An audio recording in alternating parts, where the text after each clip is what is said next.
Hi students, how are you all. सबसे पहले तो हमारे एक सब्सक्राइबर राहुल गुप्ता का ये कमेंट पढ़िए ध्यान से।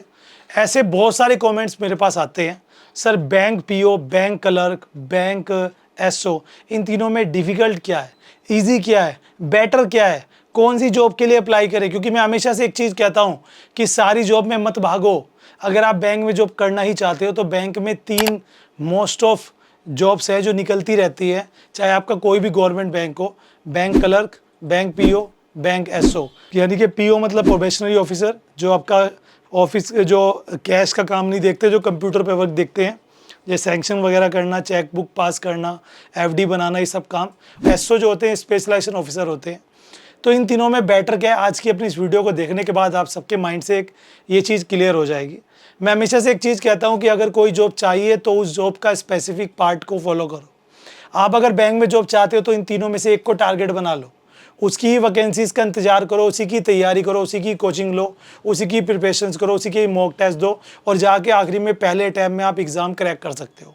ऐसा ना हो कि आप कलर का फॉर्म निकला वो भी भर दिया, पीओ का निकला वो भर दिया, एसओ का निकला वो भर दिया, सोच रहे हो चलो कहीं तो तुक्का लगी जाए।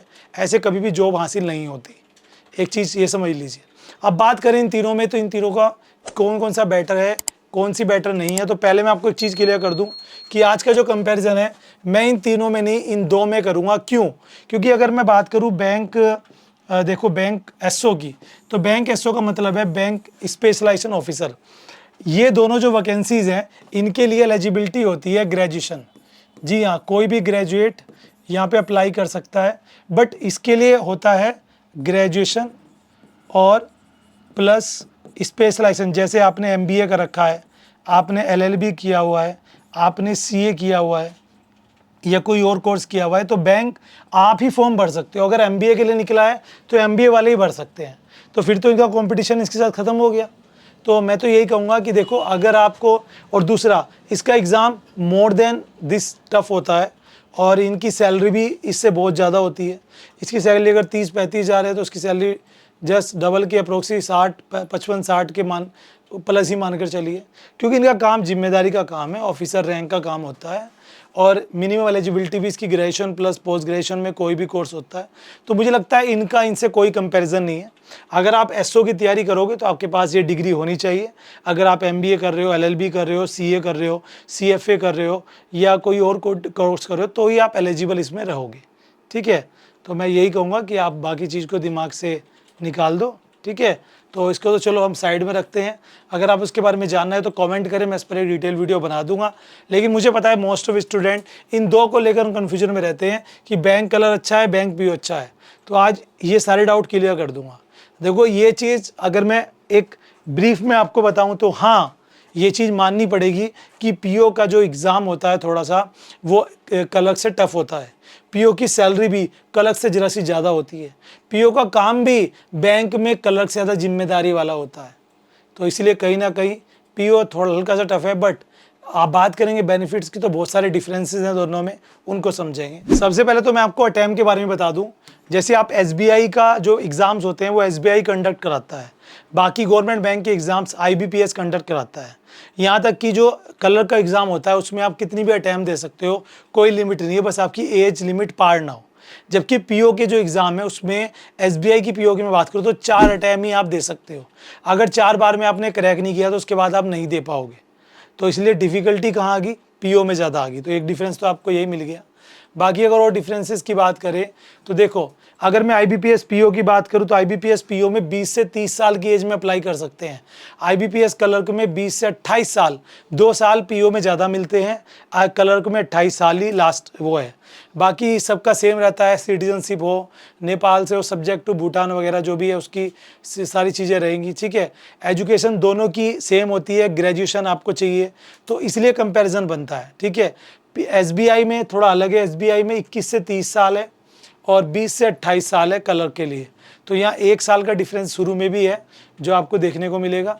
ठीक है, बाकी आप देख सकते हैं अगर आप एसबीआई के पीओ की तैयारी कर रहे हो तो जनरल वाले 4 अटैम्प्ट दे सकते हैं बस, और ओबीसी वाले, पीडब्ल्यूडी वाले और पीडब्ल्यूडी ओबीसी वाले ये 7 अटैम्प्ट दे सकते हैं, और एससी एसटी वाले कितने भी अटैम्प्ट दे सकते हैं, उन्हें कोई लिमिट नहीं है। जबकि कलर के लिए आप कितनी भी अटैम्प्ट दे सकते हो, जे एलिजिबिलिटी आपकी जब तक एज एलिजिबिलिटी जब तक कि एज एलिजिबिलिटी आपकी रहेगी। बात करेंगे IBPS PO के सिलेबस की, तो आप यहाँ ध्यान से देखने वाली बात है कि PO का जो सिलेबस है वहाँ पर इंग्लिश, क्वांटिटेटिव एप्टीट्यूड यानी कि मैथ और रीजनिंग 3 आते हैं प्री में। यहाँ पर भी 3 आपको दिख रहा है, बट क्वांटिटेटिव एप्टीट्यूड से न्यूमेरिकल एबिलिटी है ज़्यादा, तो थोड़ा ईजी पड़ता है। और मेंस में यहाँ पर कंप्यूटर है, बैंकिंग है, इंग्लिश है, डाटा एनालिसिस है। यहाँ पर जनरल अवेयरनेस है, GK, इंग्लिश है, रीजनिंग है और क्वांटिटी एप्टीट्यूड है। ठीक है, यहाँ पर क्या है, क्लर्क में मेंस में बैंकिंग और डाटा एनालिसिस थोड़ा ये सब चीज़ें नहीं आती, इसलिए कहीं ना कहीं क्लर्क का जो मेंस एग्ज़ाम्स है वो इजी माना जाता है IBPS PO से। तो ये चीज़ आपको माननी होगी कि PO थोड़ा टफ है, PO के एग्ज़ाम्स थोड़े से टफ हैं, PO का सिलेबस थोड़ा सा टफ है, ये चीज़ आपको माननी पड़ेगी। ठीक है, आगे चलेंगे दोस्तों तो कंपैरिजन और चीज़ों में भी हो जाएगा। SBI का आप देख सकते हो, ज़्यादा लंबी वीडियो हो जाएगी, मैं नहीं बता रहा। सैलरी कंपैरिजन, IBPS क्लर्क की सैलरी 31,540 तक है, ग्रेड पे 13,000 से है। PO की सैलरी 23,000 से 42,000 तक है। अप्रोक्सी डिफरेंस यहाँ पे है 10,000 का फ्लैट, 10,000 का सैलरी का डिफरेंस है PO में और क्लर्क में। अब आप समझ गए होंगे कि क्या बेटर है।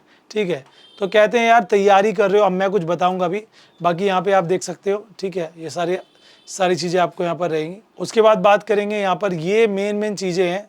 अब होलसेल में इन फेयर आपको बताना चाहूँगा, एक चीज़ और यहाँ पे क्लियर कर देते हैं। बैंक PO जो रेस्पेक्टिव जो रहता है, डिप्टी मैनेजर, ये सब पोस्ट जो है, जो प्रोबेशन ऑफिसर होता है उसके असिस्टेंट मैनेजर, फिर डिप्टी मैनेजर, फिर मैनेजर, फिर चीफ मैनेजर, ये सारी चीज़ें रहेंगी जो प्रमोशंस यहाँ पे आप ले सकते हैं।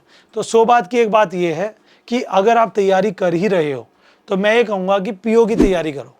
PO की तैयारी करने से आपका बेनिफिट ये होगा कि एनी हाउ अगर आप 1-2 बार में PO नहीं निकाल पाए तो क्लर्क की तैयारी आपकी हो ही जाएगी। ठीक है, सैलरी में 10,000 का डिफरेंस है। एग्ज़ाम टफ है बट इतना भी टफ नहीं है। जब आप क्लर्क की तैयारी कर ही रहे हो तो आप PO की तैयारी भी कर सकते हो। ये मत सोचो PO टफ है नहीं कर पाऊँगा, PO की तैयारी करो, पोजीशन अच्छी मिलेगी। क्लर्क की जॉब में कैश का काम ज़्यादा होता है, टेंशन का काम होता है। 100 रुपये ज़्यादा आगे तो टेंशन, 100 कम आगे तो टेंशन। PO में इतना नहीं है, क्लियरिकल वर्क है। और PO का कोई भी काम एक बंदा नहीं करता, अगर एक बंदा चेकबुक पास करेगा तो दूसरा भी चेक करेगा। इसलिए बैंक में जो फेयरली काम होता है, इसलिए मैं कहूँगा कि PO की तैयारी करो। सैलरी ज़्यादा मिल रही है, मौका अच्छा है। और PO में भी IBPS PO की तैयारी करना। अगर SBI PO की तैयारी करोगे तो 4 अटैम्प्ट में मिलेंगे आपको, तो जर्नल से अगर आप हैं तो इसलिए ये सारी चीज़ें आप आई हो आपकी क्लियर होगी होंगी। मुझे लगता है अब डाउट नहीं होना चाहिए, सब कुछ आपके सामने है। जो अच्छा लगे उसकी तैयारी करो। तैयारी का सीधा सा फॉर्मूला है, गूगल पे जाओ, पहले सिलेबस नोट कर लो, सिलेबस के बाद उसकी बुक्स वगैरह स्टार्ट करो परचेज करना, एलिजिबिलिटी चेक करो, एज क्राइटेरिया चेक करो और लग जाओ लाइन पे। टारगेट से स्टडी करो। 6 महीने का, साल भर का कोई कोचिंग जरूर लो जहाँ पे आपकी मॉक टेस्ट और लर्निंग की तैयारी कराई जाए। बस फिर एग्ज़ाम दो और मे बी जल्द में आपका काम अच्छे से हो जाए। वीडियो अच्छी लगे तो लाइक कर देना और वीडियो ऐसी मोर वीडियोस के लिए फॉलो कर ले अकाउंटिंग गुरुजी को।